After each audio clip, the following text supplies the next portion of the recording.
Welcome to Popternative, where we dive into topical discussions from the worlds of pop culture, social media, and sports.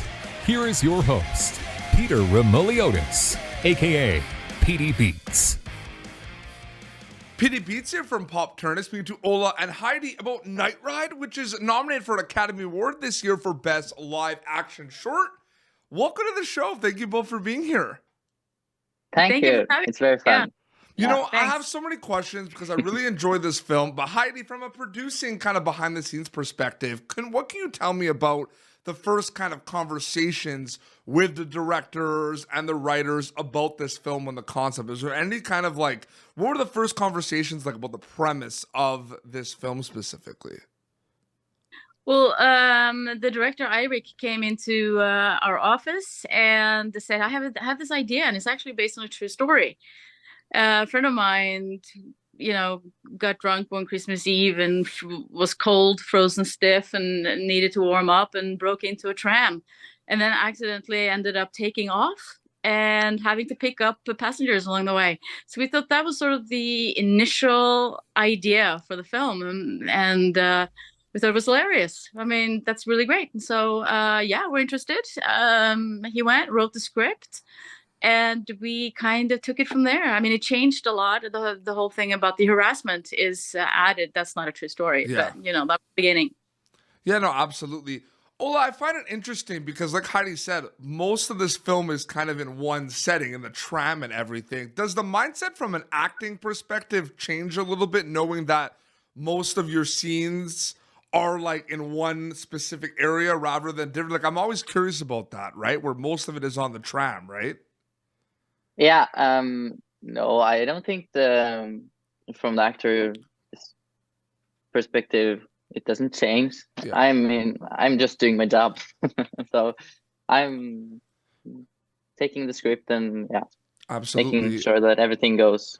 Yeah, absolutely. Right. And I think it's interesting because there's this thing that people see throughout the whole film where there is kind of this tension in the tram and everything. And when you were reading the script for this, did you instantly notice the tension and like Heidi said, the harassment, which was kind of added in? Did you notice that immediately in the script, or was it kind of like a slow burn where you have to read the end of the script, okay, this is where it's going?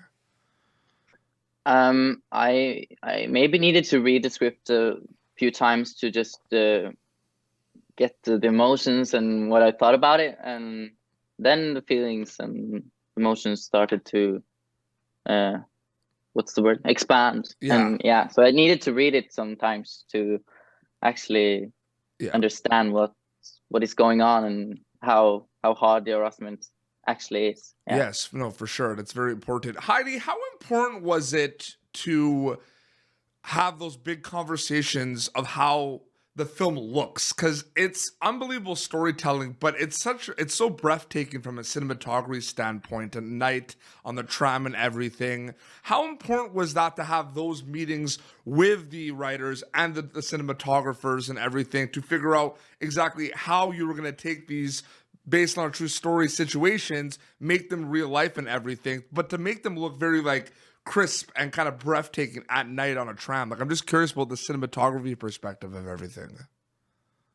Well, we discussed when to shoot it, and that's actually the director Eirik, he wanted it to be a Christmas feel, and bring in colors of Christmas. So it's it's green, red, lights flashing, and so this was a choice that was very, very important to make the setting.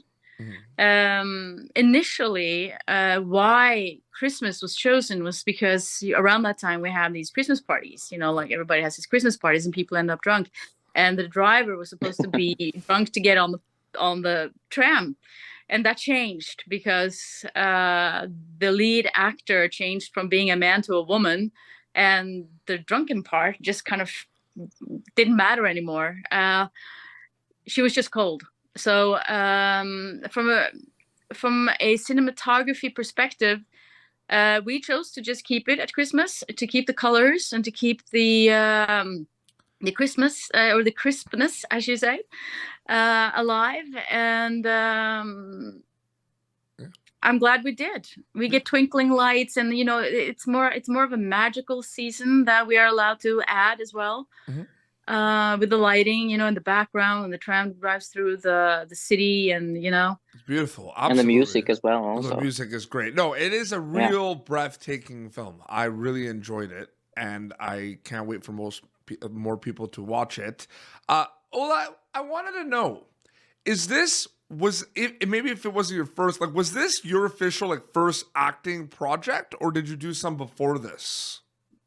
I have done acting before this, so it's not correct that I haven't done anything acting, but it is my first short film. Short film. So what was the learning experiences for you as an actor on Night Ride specifically? I'm sure there was a lot. It was a lot of learning. The schedules and the timings of things were different from things I've done before. And it was quite nice to be able to redoing stuff, because when you're at the theater, at the live scene, then you have one shot to do the things you should do. But now I got to maybe do it 3 or 4 times, and then you could change something. So you will always be able to get the best of things. Yeah. So I've learned very much from doing the film. Is it starting to kind of hit you both that, you shoot this film, it's some people are seeing it, it's getting nominated for Academy Award, is it feel like it's been kind of a slow process, Heidi, or does it feel like it's been all very quick and speedy? You shoot it, it's out, people, it's nominated. I'm just curious about it. Or does it feel like it's a good pace of it coming out for everyone to see? Yeah, I mean, it's been a crazy pace because not because it's going fast, but because it took a long time to get the film out there in the festivals. I mean, a lot of festivals said no. Actually, most of the bigger festivals said no. And it was kind of a struggle to get it marketed out there, and which is odd, I think. I was surprised. And so we had to change our strategy. And, that took a long time. Things were really slow. And then it started getting accepted into the smaller festivals and winning awards, a lot of awards, and it started to get noticed.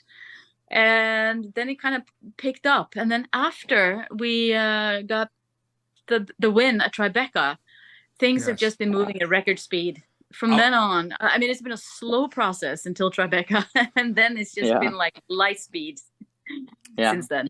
Ola, who told you that? What was the communication when it was nominated for Academy Award this year for Best Live Action Short? Who told you? Was it Heidi and the team? How did you find out? No, we were actually together on live at Zoom and watching the nominations. Yeah. So I were actually at my best friend's Veronica's house because I just come home from a trip. And then I needed to stop immediately to see the nominees. So we invited. Sorry. Go ahead. Heidi. No, we invited everyone who was in town in Oslo to come to the office just to watch the announcements of the nominations, just for fun. We bought some bubbles, and just thought, just in case. And we got the director on Zoom. Yeah, just in case. We got 2 actors, Ola and Axel, and the director Eirik on Zoom. And even the press was there. So we thought, oh my God, okay, well, there's press here, so let's hope we're in. And we did. We got nominated. So the whole office exploded. That's unbelievable. No, it's really amazing. And I do want to ask, and I wanted to talk to Heidi, and Ola, you can also chime in on this. I'm just curious, just in general. I love the fact that content is so global these days, and there's so much access to incredible content from all around the world. Okay, this is a film that you did in Norway. Some of my favorite shows that I don't think 10 years ago I would know about are from Norway. Ragnarok is my favorite show on Netflix. It is one of my favorite shows. There was a horror anthology called Blood Ride that was made. It was it was kind of like Twilight Zone. Every episode was different. That was also from Norway. There's amazing stuff. We have access to it. When did you start realizing, Heidi, that content is becoming more global and you are kind of exposed to more content from all around the world? Was it when you start doing the big kind of festivals at Tribeca? Like, when did you start realizing that, like, wow, like people like outside of Norway are going to be able to kind of know what we're doing a little bit, and this was not possible 5 years ago? I'm just curious about that specifically. Well, I mean, festivals have always been there, and I've made a lot of short films prior to this one and a feature film, and I've been to the festival markets, and I always felt that this kind of being seen and viewed has always been accessible through festivals. Yeah. So I mean, being available, like you're saying, globally through social media and the internet hasn't been something we've done yet, because that doesn't make you eligible for festivals or the Oscars, or you know what I mean. So so it's now actually that the film is becoming absolutely available to everyone in the world through, you know, Vimeo on demand and other streaming platforms, the New Yorker, you know, and so now I feel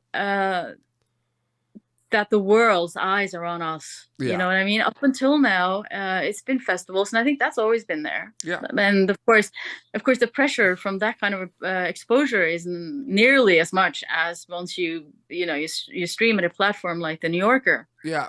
Streaming platforms really allow that too, right? Because we're obviously watching content literally from all around the world on streaming platforms, like social media aside. Like it's it's like the streaming platforms like Netflix. Just you wake up in the morning and there's all these shows instantly. And I feel like for the younger generations, the platforms that are then the movie could easier get in touch with the younger generations. Yeah. That's what I wanted to say, Ola. Like, how important was this film not only for, like, how important is this film for everyone to watch? Because I think this is a very important film for everyone to watch. But for you as an actor and a storyteller, how important was it for you to be part of Night Ride specifically? In the beginning, I was quite torn to... I know that I wanted to be in the film and do Ariel, my character, but I was afraid first because it's quite close to who I am and myself, because I'm not as like as Ariel, but we have some similarities.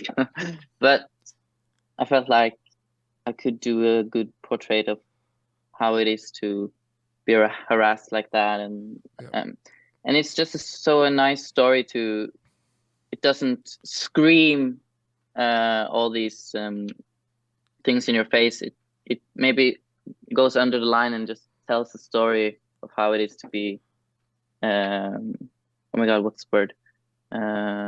Different, yeah. Absolutely.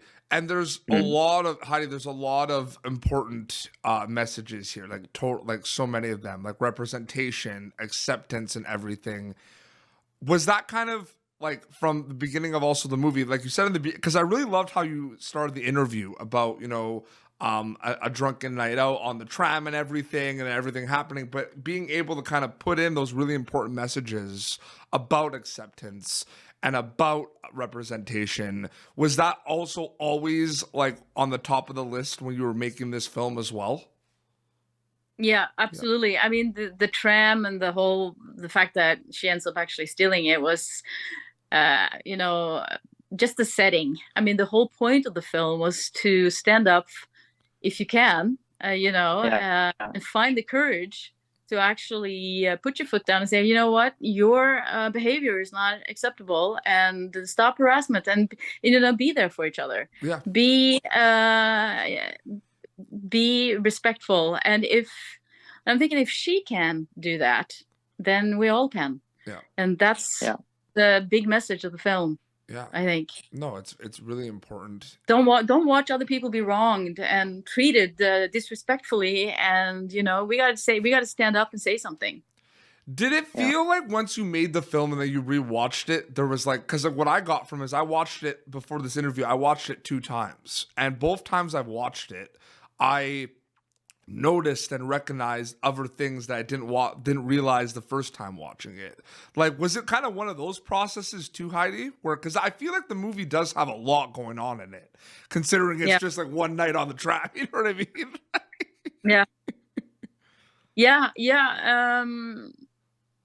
I think that in the process of making it, even before shooting it, in development, it went through a lot of stages, and the choices that were made then, the fact that Ariel was placed as the one that there's a trans person being harassed. Yes. Makes the harasser also a bit more human, because he feels tricked. Yeah. You know what I mean? If he's just harassing someone for the clothes they're wearing or the color of their skin, then he's just an asshole. But now he has different layers to him as well. Wow. And I think that's really interesting in this story about harassment. I mean, he's a dick. He is. Yeah. But, he but he got tricked, and he feels, Well, there was he a lot feels of lured. there was a lot of emotion. He got tricked, but there was a lot of emotion also in that scene too, right? With the wig, was that just really emotional for you, Ola, to do with that scene? It was very weird, because all of the things I've done before are like humor, fun, laughing, music, everything, and now I'm going to play a role where I'm getting harassed, and things are deep. Yeah. So it took me quite a few times to just like really get into the feelings and to get the emotions right. Yeah, no, totally. And I as Heidi said, maybe the audience get feelings for him too, because he got tricked. He thought he would get a nice chick home, and then he got tricked, and he feels like a bit sad because maybe less of a man. I don't think. I don't know. There's a lot of there's a lot of undertones there. Absolutely. Yeah. Maybe he questions his own sexuality. Or I was just about to say. The facial expressions too. I think I got that a little bit actually. Yeah, and then his buddy comes up and starts teasing him, making things worse. And I think also the threshold of interfering becomes really, really high the further down the patriarchy you move. So if you've had a man behind the tram, it wouldn't be that hard to interfere. A woman, harder. A little person, very difficult, because everyone is larger than you, and also having the guts like she did and standing firm, and actually ending up tricking them so they could get off is that's courageous. Yeah, no, absolutely. No, there's a lot of it's packed with a lot of, like you said, a lot of courage, and it is a really dynamic film, and everyone did an amazing job, and a shout out to the crew, because I know for short films it's a grind. There's a lot that goes into it. So I want to thank you both for coming on Popternative to chat about Night Rider. It was a great chat with you.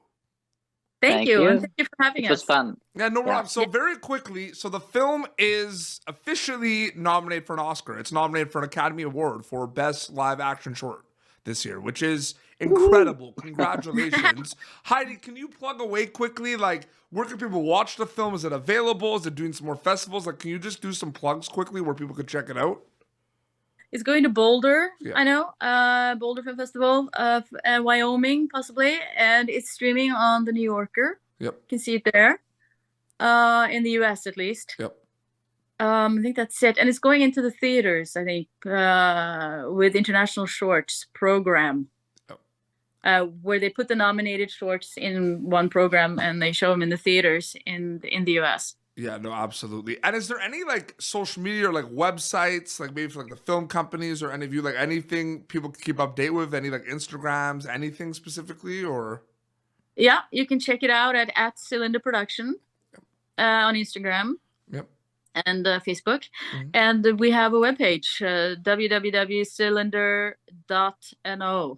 Awesome. Ola, do you have any social medias like Instagram or anything specifically, or? Yeah, I have Instagram. It's at Ola, like an underline Sandum. Yeah. Amazing. Well, this has been Pop Turd, youtube.com/Pop Turd for previous episodes. PopTurd.com has other content as well. Night Ride is nominated for Best Live Action Short this year at the Academy Awards. Until next time, this is Heidi and Ola and PD Beats signing off. Thank you for tuning in to Popternative. Make sure to check out our past episodes of Popternative on YouTube. Be sure to like Popternative on Facebook and follow us on Twitter. This has been an Autograph Communications production.